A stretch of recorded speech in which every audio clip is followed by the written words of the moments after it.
Hola, ¿qué tal? ¿Cómo les va? Muy buenos días. Bienvenidos a la entrevista Telebuen Día hoy con Carlos María Uriarte, el presidente de la Federación Rural del Uruguay, a quien le agradecemos su presencia aquí en estudios de Canal 4. ¿Cómo le va? Buenos días. Buen día, un gusto estar contigo. Mantuvieron un encuentro con el ministro Tabaré Aguerre en las últimas horas. Poco después se conoció que había un mensaje complementario del Poder Ejecutivo para el impuesto, reimplantar el impuesto de primaria al sector agropecuario, con algunas consideraciones para no abarcar a predios de menos de 300 hectáreas. ¿Conversaron sobre este punto con Aguerre? Muy poco y en forma indirecta. Es más, sobre ese tema en particular no.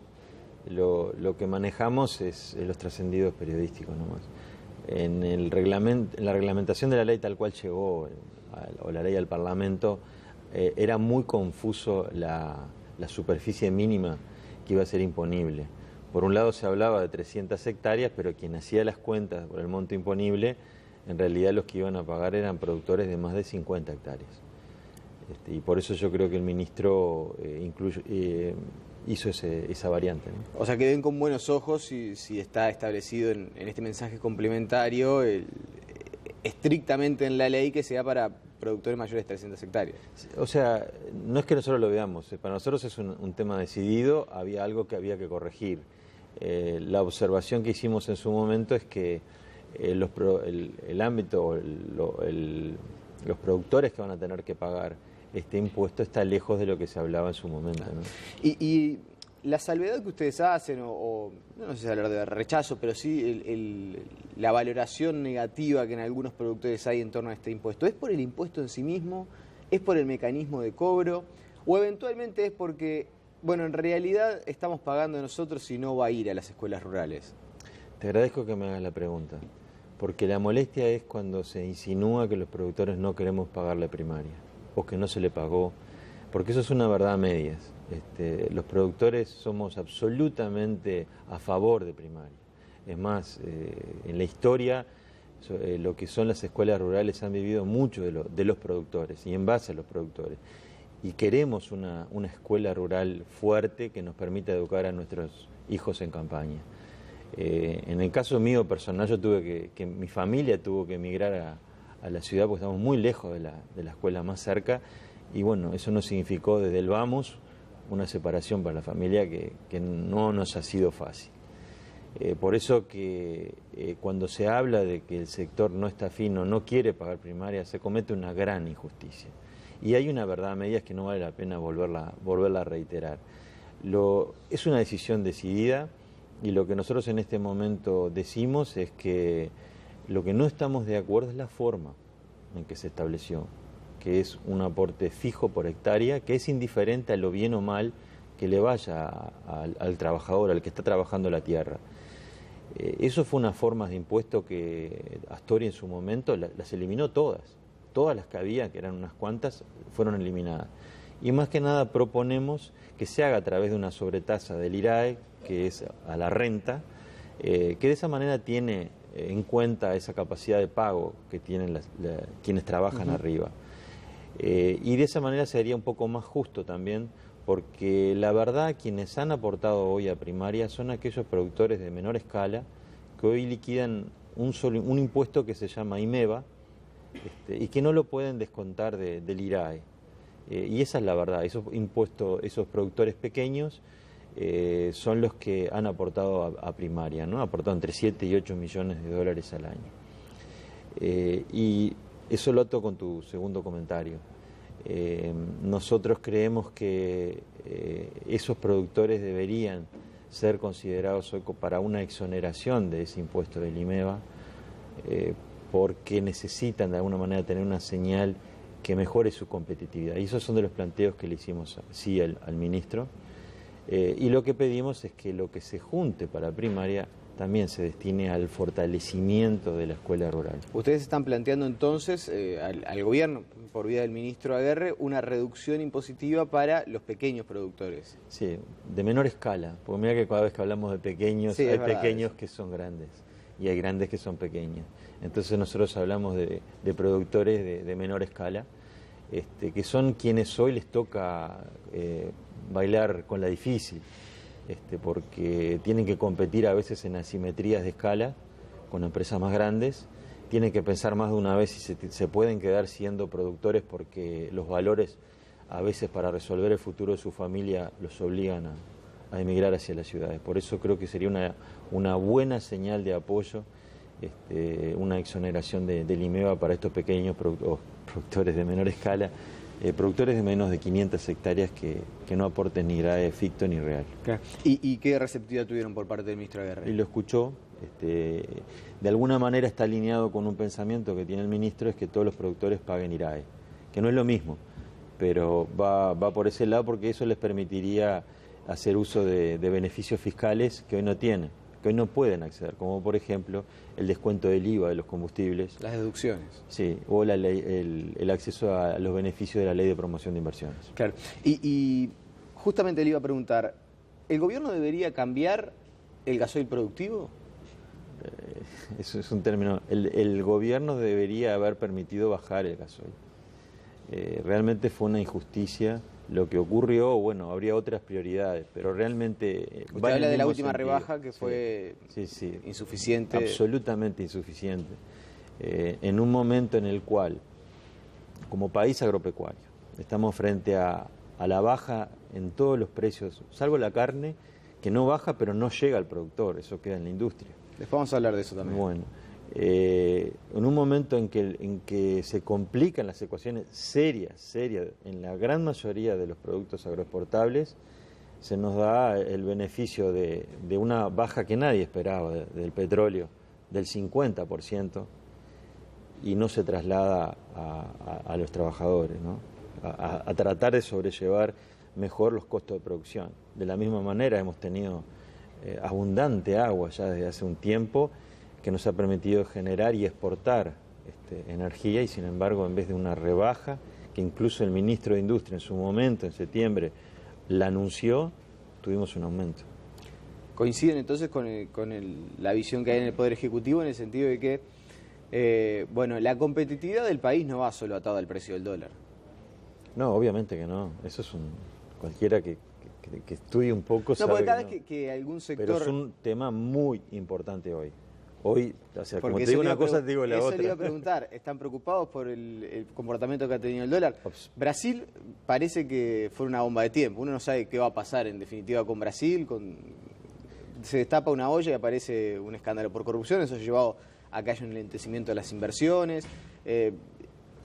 Y hay un panorama complejo. Brasil es el continente que impulsa a América. ¿Ustedes cómo visualizan esta problemática y eventualmente qué valor entiende que debería tener el dólar aquí en nuestro país? Para dimensionar lo que tú estás hablando, Brasil en el 2011, si mal no recuerdo, tenía un real que valía $1. El dólar valía $1.15, un real 15. Y hoy estamos hablando de 3.30 prácticamente. O sea, es un aumento considerable en un periodo relativamente corto. El euro ha variado casi un 30% su valor. Rusia hizo lo mismo. ¿Qué podemos esperar de un país como Uruguay para no seguir lo que es el fortalecimiento del dólar a nivel mundial? Es algo que se va a dar.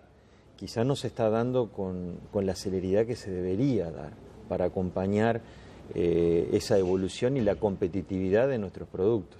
¿Tienen hecho un estudio a cuánto debería estar cotizando el dólar hoy para acompañar ese...? Yo creo que más vale basarse en numerosos estudios que existen en plaza de gente que tiene mucha más capacidad de nosotros para hacerlo, que lo citan al valor del dólar hoy debería ser en torno de los 27 pesos. De ahí para arriba, ¿no? Hay de 30 y hay de 33. Y nosotros consideramos que esa es la herramienta que hoy tenemos para recuperar competitividad y reducir, un poco licuar los costos de producción y mejorar la ecuación del sector, que es el sector más importante que tiene el país para la generación de recursos genuinos. Eso es muy importante, son recursos que se producen en base a los recursos naturales y el trabajo de los uruguayos. Hay veces que es difícil ingresar en temas técnicos, sobre todo para quien nos está mirando, y poder comprender, pero ustedes hicieron un reclamo puntual al Poder Ejecutivo de intervención en el precio de lo que se llama la tercera balanza. Explíquele un poco a la gente por qué ustedes están pidiendo ese precio de referencia. Son dos cosas. Uno es el precio de referencia y otro es la fijación del precio de la liquidación de las haciendas, que son los ganados que le vendemos a los frigoríficos. En lo que se refiere a la liquidación del precio, que es la tercera balanza que tú te refieres, cuando los animales ingresan a la planta de faena, tienen numerosas balanzas, que eso fue un logro, un avance importante que el Uruguay logró y es único, que se llaman las cajas negras. Son balanzas que la industria no puede tocar o no debería tocar porque se han detectado algunos problemas, pero es un tema del crecimiento. Y bueno, y el tema es tratar de ver dónde es mejor poder liquidar las haciendas. Hoy se liquidan en la cuarta balanza, es decir, después que el animal prácticamente se le saca todo y va la carne limpia a las cámaras. El problema que hemos detectado, y la Federación Rural ha sido la que ha puesto el punto sobre la mesa, es que entre la tercera y cuarta balanza, hasta la tercera balanza, cuando se faena un animal, es fácil de determinar lo que se le tiene que sacar.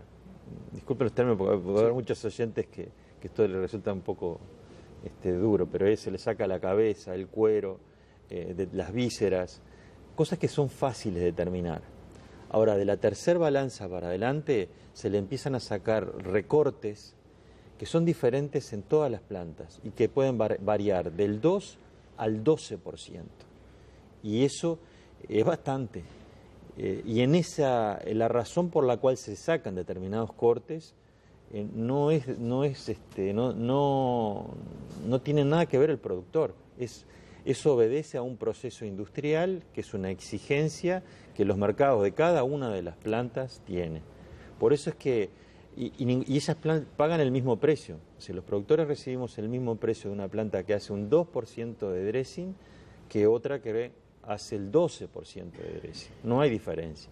Si lo hubiera no tendríamos que decir. El rendimiento es menor. Y el rendimiento se afecta seriamente. Por eso entendemos, y para dejarlo claro, que los animales deberían liquidarse los kilos hasta tercera balanza, en primera, en el campo, donde fuera. ¿No es intervención? No es intervención. Es reglamentar, es dar transparencia.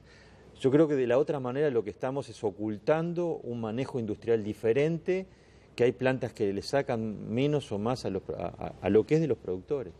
Porque yo repasaba para hacer la entrevista y hace casi un año exactamente, el por entonces presidente José Mujica, el por entonces presidente del Instituto de Carne, Alfredo Frati, tuvieron un atisbo de intervención, preocupados por el precio que la industria le pagaba a los productores. Y sin embargo ustedes les dijeron, no, preferimos que mande el mercado y que todo esto se regule por la libre oferta del mercado. ¿Por qué hay, pareciera, uno desde lejos lo ve, diferentes posiciones? En aquel momento no intervenir y aquí sí pedir, bueno, que haya una regulación para que el productor no se vea afectado. Seguimos creyendo que esto no es intervenir y seguimos creyendo en el libre mercado. Bueno, pero si hay una regulación... Como hay muchas, las mismas que se establecen, como te decía, hasta la tercera balanza, de que se permite sacar, eso es una regulación, determinados cortes. Ahora, no está regulado, de ahí para adelante no está regulado. Por eso que la mejor manera, porque no se puede regular porque cada planta tiene un negocio diferente y ahí no se puede pasar. Entonces, de aquí para adelante es un tema de la industria. No es regular, por eso estamos absolutamente convencidos del libre mercado y esto es sumar transparencia. Atiende a que el productor, ¿por qué a mí el mismo ganado lo mando a una planta y me rinde tanto? Lo mando a otra planta y me rinde más. Entonces, piensa, me están robando. Y eso es lo que queremos sumar, transparencia. ¿Y les preocupa el poder que han adquirido algunos frigoríficos, sobre todo el Brasil, en la industria uruguaya? Sí, lo hemos manifestado. Hoy la industria frigorífica, un 40 y pico % está en manos de empresas multinacionales brasileras y un 50% debe estar ya en manos de capitales extranjeros. Lo que nos preocupa es que a veces los objetivos del Uruguay no sean respetados y primen los objetivos de las multinacionales. ¿Por ejemplo? Por ejemplo, lo que está sucediendo hoy. Hoy estamos en plena zafra y si bien aún no hemos recibido del mercado internacional señales que se manifiesten en cosas reales, en el valor de exportación, seguimos teniendo un valor de exportación alto, récord. Sin embargo, desde hace ya unos cuantos meses tenemos una baja constante en las haciendas y no se miden los efectos que puedan tener en el futuro del Uruguay. Hoy tenemos en nuestros campos el ganado y la comida que nos permitiría hacer un cambio sustancial en la faena y en la capacidad de exportación del Uruguay. Pasar de faenar 2 millones de cabezas a 3 millones de cabezas. Eso significaría 1.000 millones de dólares de ingreso que se distribuirían para todo el Uruguay. Sin embargo, la señal que se le está dando hoy al productor es: si producís más, te voy a pagar menos. Y se mantiene de rehén una gran oferta que se va acumulando en nuestros campos y que no ha producido daño porque el clima ha sido muy benévolo y nos está permitiendo mantenerlo, inclusive aún poder hacer cierta fuerza para que el precio no baje más.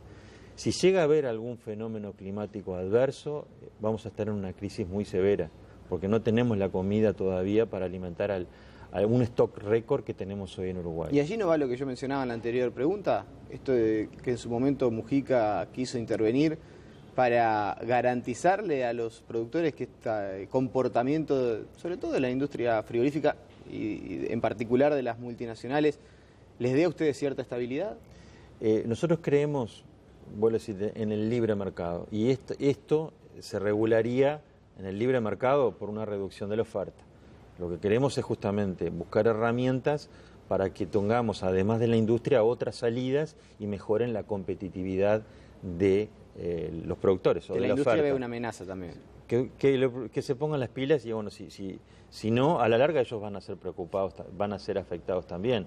Por eso estamos estamos tratando de fortalecer la exportación del ganado en pie.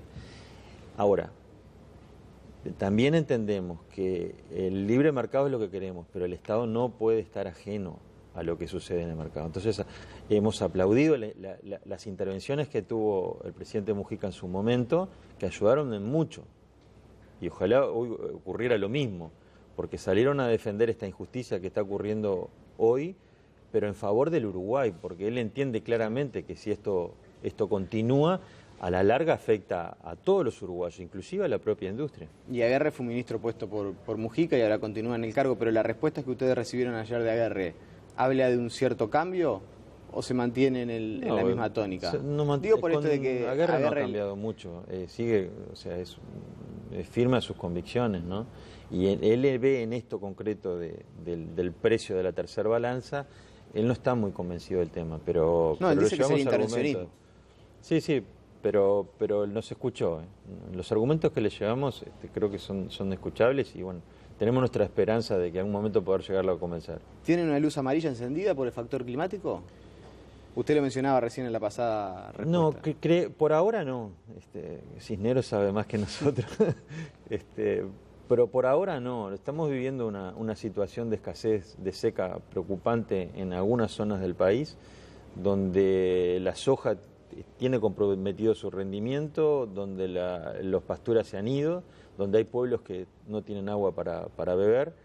Pero bueno, esperamos que algunos pronósticos anuncian de que el agua se va a restablecer.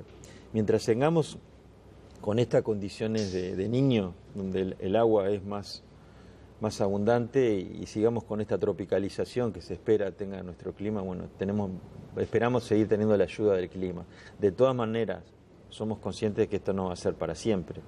Y hoy enfrentamos un desafío que es qué va a pasar después de la agricultura.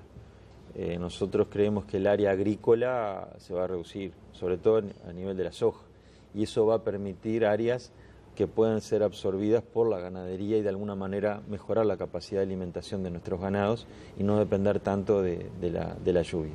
Otro de los temas por los que ustedes han planteado cierta preocupación es por el abigeato.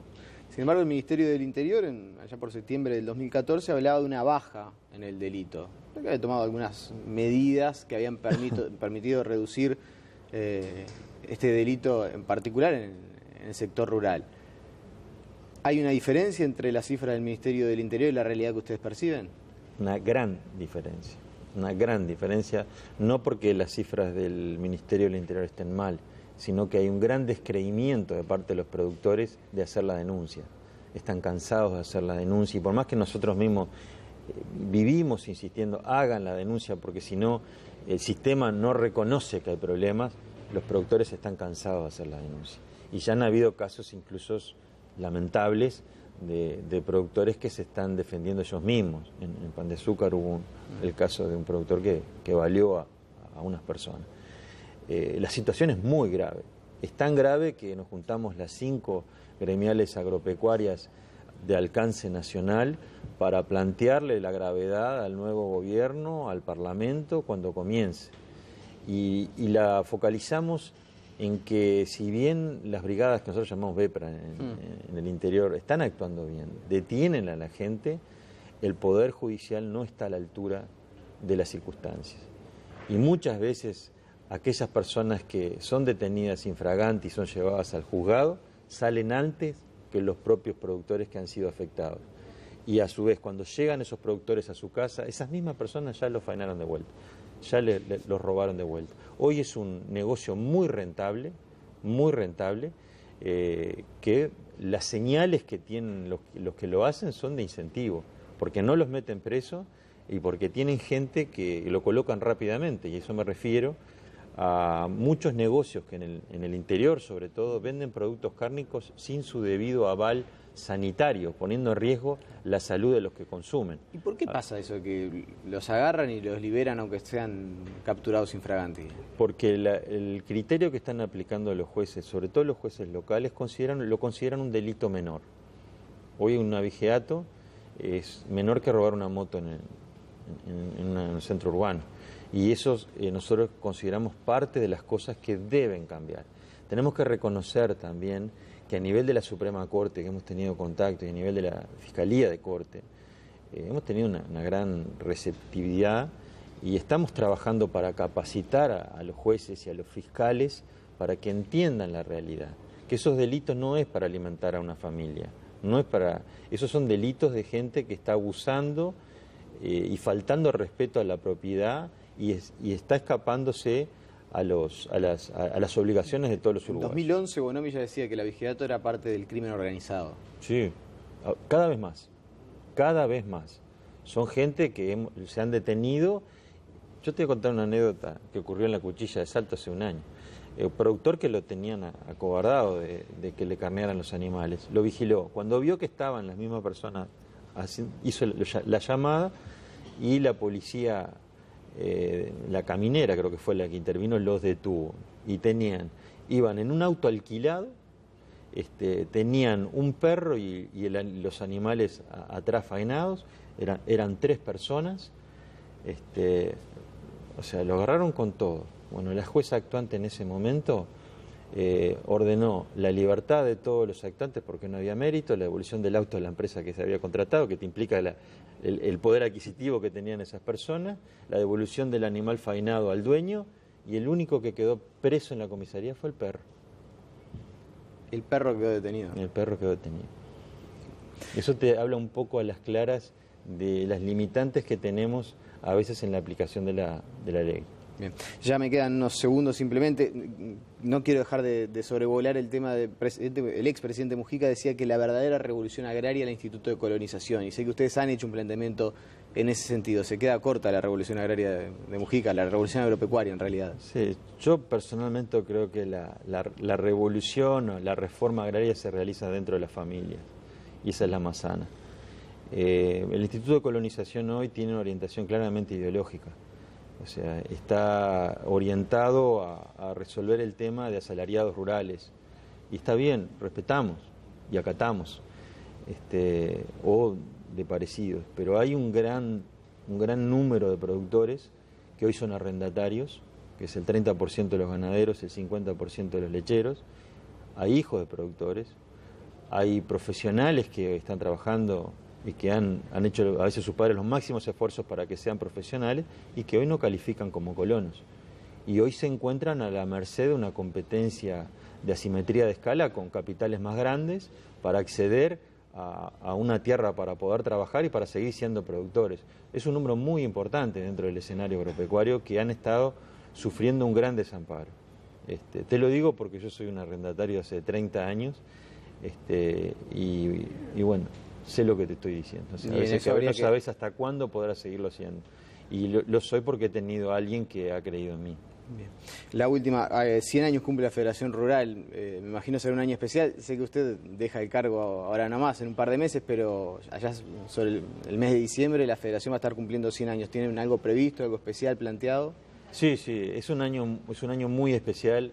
Hemos decidido festejarlo todos los meses. Lo vamos a estar iniciando ahora el domingo en la Sociedad Criolla Elías Regules. Vamos a comenzar con nuestro primer homenaje. El doctor Elías Regules fue el que estuvo a cargo de la comisión pro monumento al gaucho.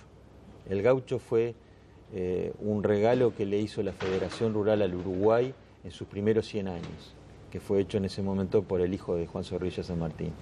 Y el doctor Elías Regules, además de ser un gran cultor de la tradición gauchesca nuestra, fue parte de la Federación Rural en ese sentido, y bueno, vamos a comenzar con él en su cumpleaños, el día del tradicionalismo, el próximo domingo.